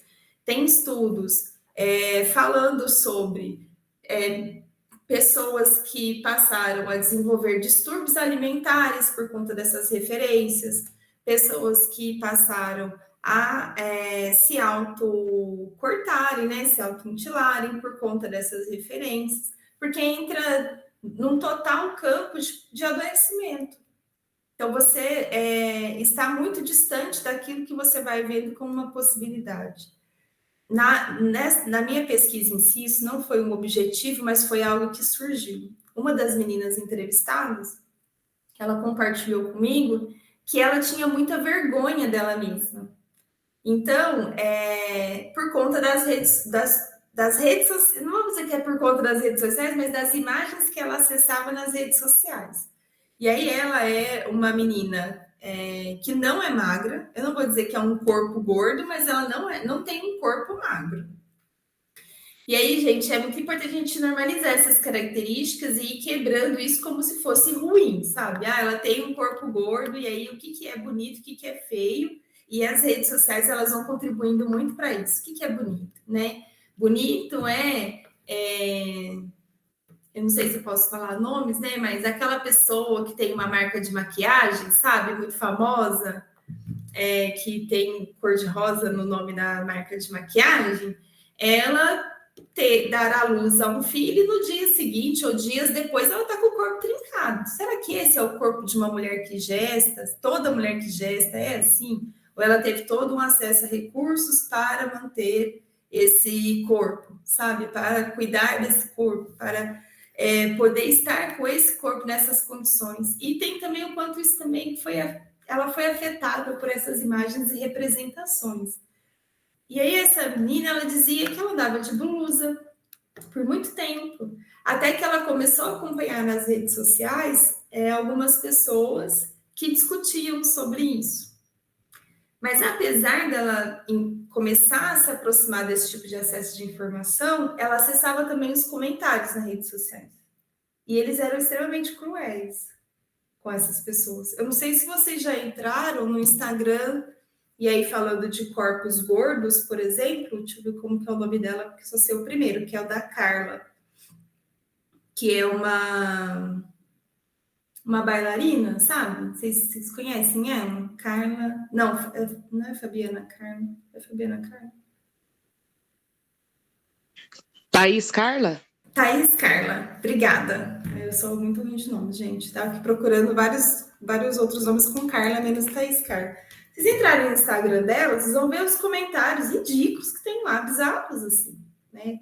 Então, você imagina para quem já discute isso e tenta discutir essa relação de um corpo saudável, e ela ainda, mesmo nessa insistência de fazer essa discussão, ela receber mas diversos comentários que só contribuem para ela adoecer. E aí a gente tem a necessidade de corpos precisarem fazer cirurgias, colocar aqueles fios que estica, que ajusta isso, aplicar medicamentos ou outras substâncias. Então, a imagem da maneira como ela fica refletida na rede social e a gente fica naquilo ali, a gente acha que ela é imediata, que ela é realidade, não é? Eu postei uma vez uma foto e eu escrevi assim, ó, nos stories. Escrevi, saudade de uma praia. E era uma foto de uma praia. Várias pessoas me perguntaram onde eu estava, porque elas entenderam, mesmo lendo a mensagem, está escrita na descrição ali, saudade de uma praia, mesmo lendo isso, elas entenderam que eu estava na praia. Então, a gente tem essa projeção de que aquilo é real, sabe? Então, essa relação ela é bem tóxica, Jéssica, bem tóxica mesmo. Não sei, respondi? Respondeu, obrigada.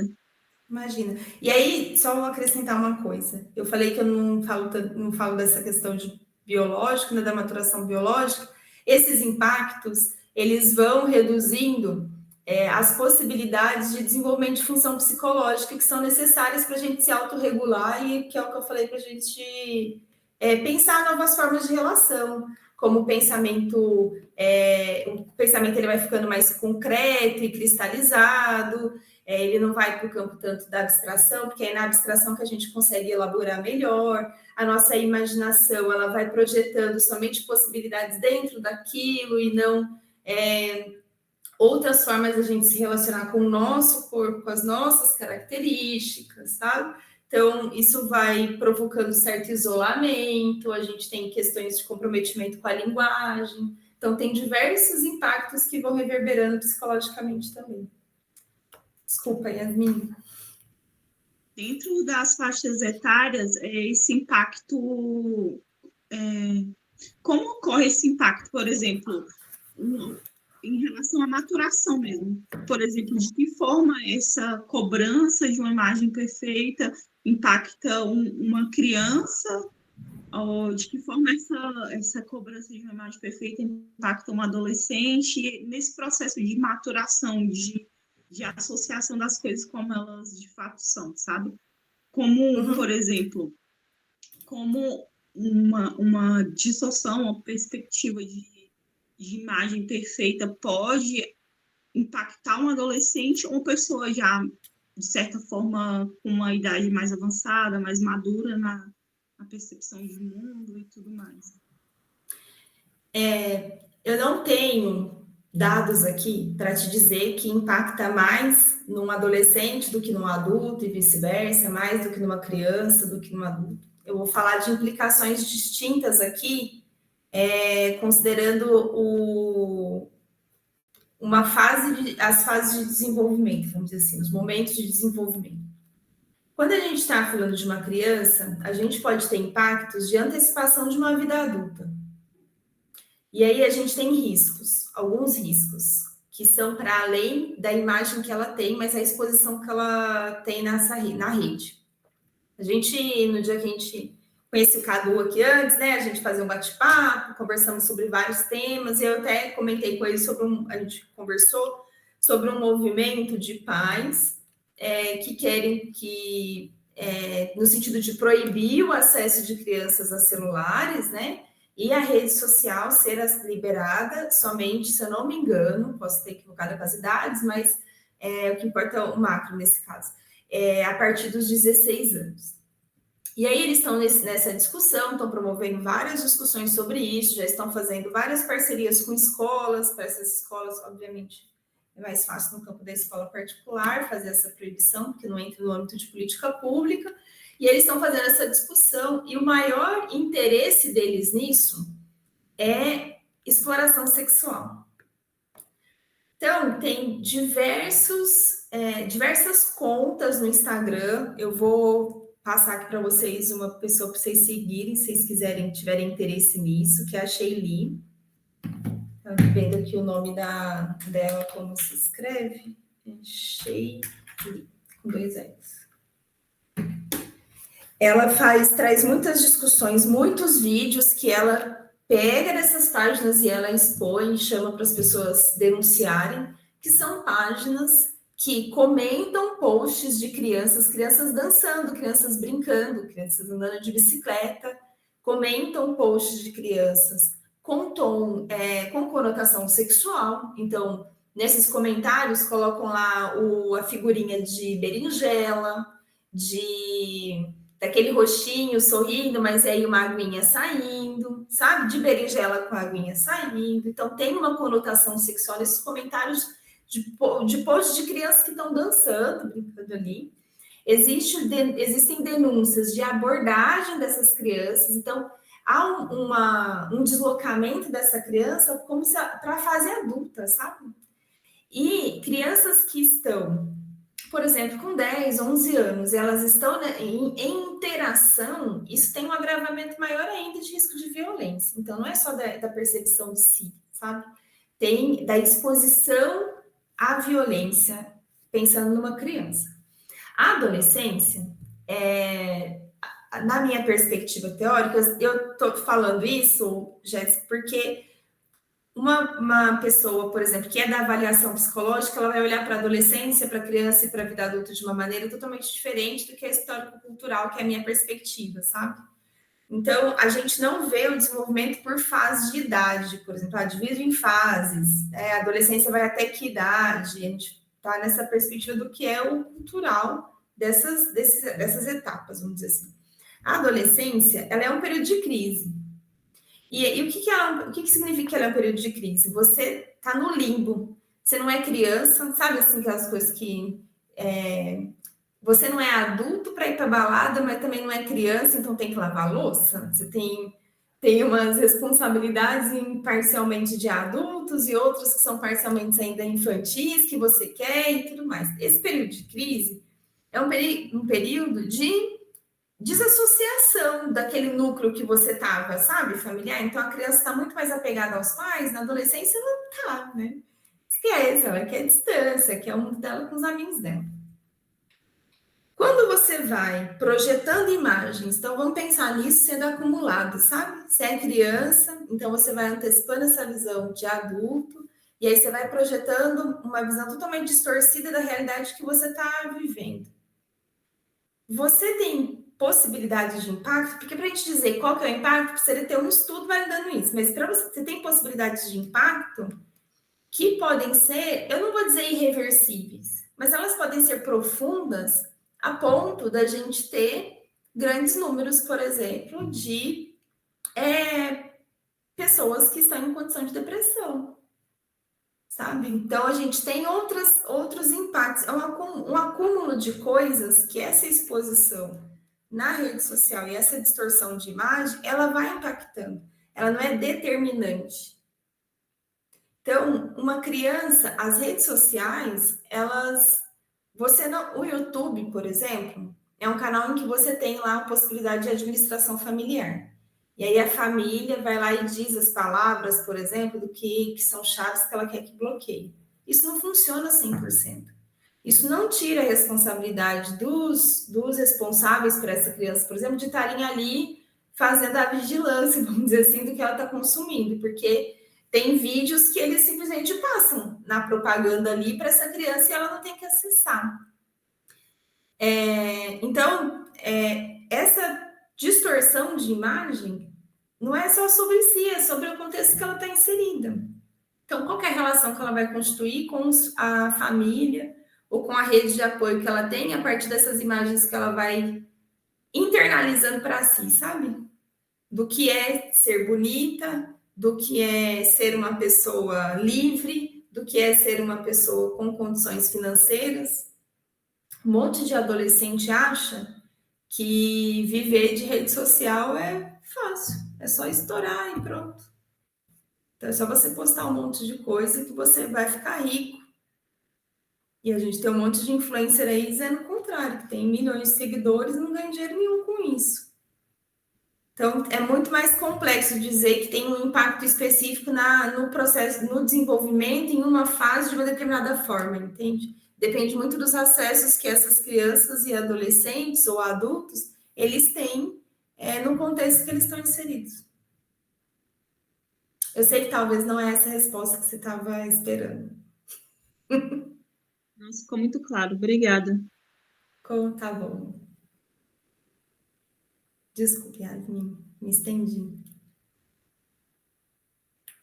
Posso fazer a pergunta, professor? Tá. Eu queria perguntar, né? A gente veio falando muito aqui do uso da tecnologia, né, dos adolescentes na escola.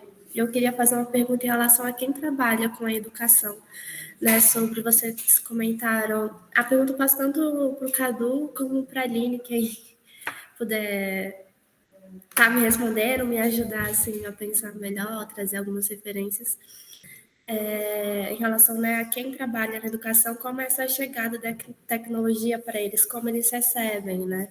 Se as pessoas que trabalham, né, os professores que ingerem ainda tem algum tipo de preconceito com o uso de tecnologia, o que eles entendem, como é que tecnologia, como eles usam, quais são os sentidos também para eles, não só das crianças e adolescentes presentes na escola, porque eles estão, principalmente os professores, né, mediando esses processos de aprendizagem, desenvolvimento ali. E também se pensam em formações continuadas, como são essas formações para esses profissionais e como é a preparação da equipe dentro dessa temática. Eu fiz um PIBIC, eu fiz entrevista com alguns professores e pessoas da coordenação pedagógica, gestão, e eles trouxeram essa questão de como uma dificuldade a tecnologia no trabalho também, não só pensando dentro para os adolescentes, mas também no trabalho deles. Aí eu faço mais direcionada assim. Vocês conseguiram entender? Quer começar, Cadu? Eu acho que eu entendi, sim, Camille, que é o seguinte, essa questão do desenvolvimento da formação continuada dos profissionais de educação, ela passa pela percepção do que é importante para estar ali na linha de frente e também pelo ego do professor de falar que não sabe algo. Então, assim, é complicado eu faço pesquisa perguntando para professor e muitas vezes eu vejo que eles dão respostas evasivas porque é complicado falar assim abertamente, eu não sei disso, por isso que eu não consigo ensinar. né? Então, eu acho que passa também por uma conscientização do papel do educador em relação a como mostrar ali a tecnologia para os seus educandos, né, para os alunos, tal, até para ele mesmo, mas também na formação continuada de ter, que é o caso da minha pesquisa, de ter elementos que mostrem a direção. Olha, o professor precisa entender um pouco melhor disso, então precisamos investir que o professor entenda isso, que cria ali um acesso ao redor dessa barreira, né, de que o professor não tem essa competência, porque realmente não tem, tá, gente? Eu sou professor e eu treino professor, e é algo que a gente precisa ter humildade suficiente para entender que o professor precisa de qualificação continuada nisso também. Né? Não sei se eu entendi que era essa a pergunta, eu estou pegando nesse ponto, tá? Então, eu acho que o professor é o veículo. Não tem como o aluno... Peguei o mosquito. Não tem como o aluno aprender algo que o professor não sabe, né? Que o professor não se sente capaz de usar, ou que, enfim, ele às vezes ele tem um testemunho de mau uso dele mesmo e ele não se sente nem confortável em passar para outras pessoas. Então, sim, em políticas públicas é mais complexo, porque existe a vontade política, existe outros interesses, né? Nas escolas particulares também é complexo, tá, Aline? Porque tem a parte do ego, principalmente nas escolas onde a gente tem ali professores mais renomados, né? Uma metodologia mais famosa, talvez. É mais complexo ainda você falar para essa pessoa que ela precisa desenvolver uma capacidade XYZ para poder levar para os alunos. E nisso eu vejo que o aluno acaba perdendo, porque, de um lado, ele fica sem a informação, né? E perdido na superficialidade desses estímulos, como redes sociais, né? Que a Aline pondera aí como sendo a visão da tecnologia, porque realmente a maior parte das pessoas, quando você fala tecnologia celular, ela pensa na rede social que ela vai abrir lá, né? Quantas vezes a gente abre a rede social por dia no telefone? Então, os alunos perdem com isso, só que eu tenho uma ideia de que, sim, a gente fazendo essa formação continuada e esses problemas cada vez sendo mais enfatizados e estudados, porque existe um aumento, né, na literatura científica em relação a isso, até porque também a pandemia acelerou muito, né, as experiências que as pessoas teriam com a tecnologia em relação ao aprendizado, né, aprendizagem, em relação ao uso ali para a aprendizagem. Então, sim, eu considero que a formação continuada é importante. Voltando ao que a Aline falou, a gente precisa ver o que vale a pena para os professores levarem de uma forma mais prática, porque não adianta ficar enchendo de coisa que não leva resultado lá na ponta. Eu acho que se a gente consegue pegar ali 10% e melhorar, já na ponta já melhora para o aluno, do que ficar debatendo sobre coisas muito complexas e acaba não chegando nunca para o aluno, né? Então, não sei se eu consegui responder, mas como trainer de professores e sempre com tecnologia, porque eu trabalho numa rede grande, né, de ensino, a gente sempre investiu muito em novas tecnologias. Eu vejo que muitas vezes a falta de engajamento é por falta de um treinamento mais coeso, com foco na aplicabilidade dentro de sala, né, e não tanto em padrões de pensamento ou padrões até da informação mesmo de uma forma mais abrangente. Acho que a gente precisa trazer de forma mais coesa para o ponto que está sendo liberado para o aluno. Né? Eu tenho aí dezenas de milhares de ex-alunos e eu já vi isso acontecer um monte de vezes. Os caras têm a tecnologia, eles preferem entrar na rede social. Né? Então, a formação é contínua, é extensa e é difícil. E a gente precisa ter a resiliência e a vontade de que isso mude. Eu vejo com bons olhos, porque quando vem o problema, surgem várias pessoas como a Aline, que está aí fazendo pesquisa para poder demonstrar essa problemática do tanto que a gente tem de tecnologia, o tanto que isso não está se refletindo em crescimento para a educação do país, né? E das pessoas, claro. Eu vou adicionar só uma coisa, concordo com tudo que o Cadu falou, é isso, sim. Na hora eu já pensei, que é mais um saco que vai só colocando coisa lá dentro quando a gente fala em informação continuada. E a única coisa que eu quero acrescentar é a gente estar atento a qual que é o interesse quando a gente vai colocando várias coisas assim nesse saco também, colocando no colo do professor a responsabilidade ou a culpabilização sobre esse uso de tecnologias na escola. Então, assim, é uma palavra bonita, né? Que está saindo muito aí, diversos especialistas de educação que nunca ofereceram um treinamento ou uma formação para o professor, como, por exemplo, o Cadu que trabalha, ou que nunca pisaram dentro de uma escola e acompanhar a realidade da escola. Tem diversos especialistas fazendo isso e utilizando o conceito de metodologias ativas para falar que a escola precisa mudar, precisa transformar, como se trazer as metodologias ativas ou ferramentas tecnológicas para a sala de aula fosse a solução.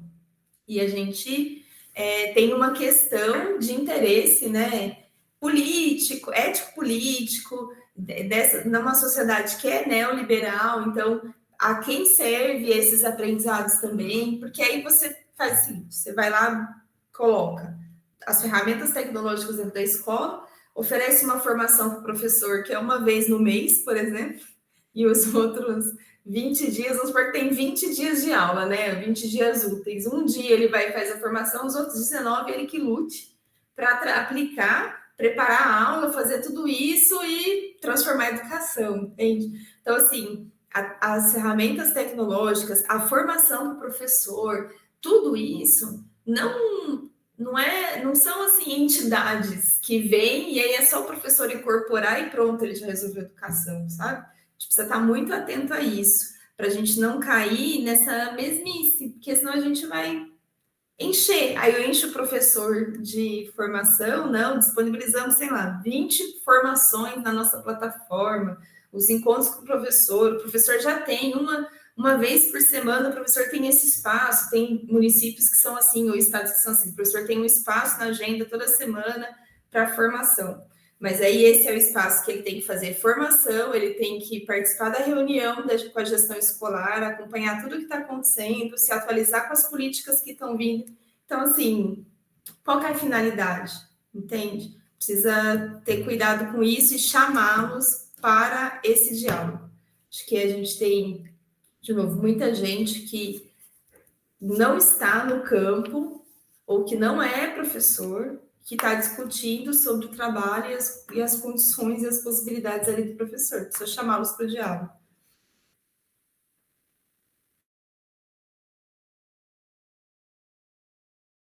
É isso, obrigada, Alex. Pessoal, estamos aqui já indo para o final. Se alguém quiser falar quiser comentar ou fazer alguma pergunta, tá? E aí, eu já agradeço de antemão ao professor Cadu e à professora Aline pela disposição do tempo, por ter topado estar aqui com a gente. E nós, enquanto CEVAP, né, a gente agradece muito a presença de todo mundo, a gente ficou muito feliz mesmo de vocês estarem aqui participando, se mostrando interessados. E daí eu queria pedir também para vocês seguirem as nossas redes sociais, né, que eu já estou mandando aqui, se fazer valer, assim, para estar junto com a gente aí, interagindo, comentando e também sugerindo coisas para que nós, enquanto CEVAP, possamos estar fazendo.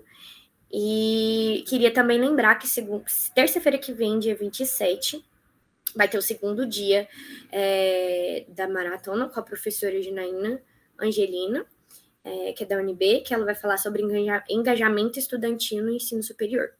Então, aí fica todo mundo ligado amanhã, que a gente vai estar soltando as regrinhas aí, soltando o currículo dela, o convite, para estar todo mundo aqui novamente. E aí a gente também sabe o quanto todo mundo é ansioso para saber sobre os certificados. Como assim, todo mundo já entrou direto aqui pelo Meet, pelo Eventbrite, vocês já vão receber automaticamente certificado, provavelmente amanhã, ao longo dessa semana, tá? A gente só vai estar organizando tudo para ver se o nome tá certo, para ver se ninguém vai ficar em prejuízo em relação ao certificado. E eu acho que é isso. Eu acho que não estou esquecendo nada de falar para vocês. E se vocês tiverem também alguma dúvida, algum comentário, vocês podem estar mandando para a gente no Instagram ou mandando por e-mail também. E aí, fica aí também, depois, se vocês quiserem ter um contato do professor e da professora, a gente também pode estar passando também. E aí, a gente queria pedir, obrigada por ter lembrado, né, Lu? Se vocês puderem abrir a câmera, claro, se quiserem, porque eu sei que tem pessoal que não, tem pessoas que não podem, que não tem, para a gente estar podendo só fazer uma fotinha, para a gente estar podendo postar, deixar de lembrança, para engajar, tudo mais.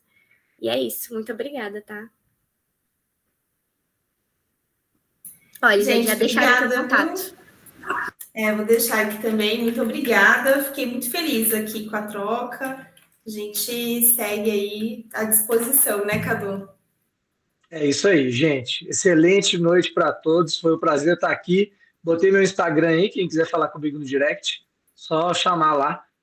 E eu acho que a disponibilização do tempo, da minha parte, é total. Adoro falar sobre o assunto. Eu acho que quanto mais pessoas se engajarem no assunto, melhor para todos nós, né?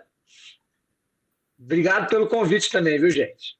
Um abraço aí para a Cevap e para esse projeto magnífico aí. Achei muito interessante. Obrigada. E se todo mundo puder sorrir agora, pode ser? Eu não sei quem vai tirar o print. Amiga, você quem... Eu posso tirar aqui para tirar. Tá. Pode, por favor. Eu vou tirar então, vai. Pronto. Obrigada. Gente, cara, obrigada, fiquei igual uma estátua aqui, assim, um minuto, assim, né? Imagina, porque é complexo. Vou bater a foto, e na hora que vai bater a foto, você respira.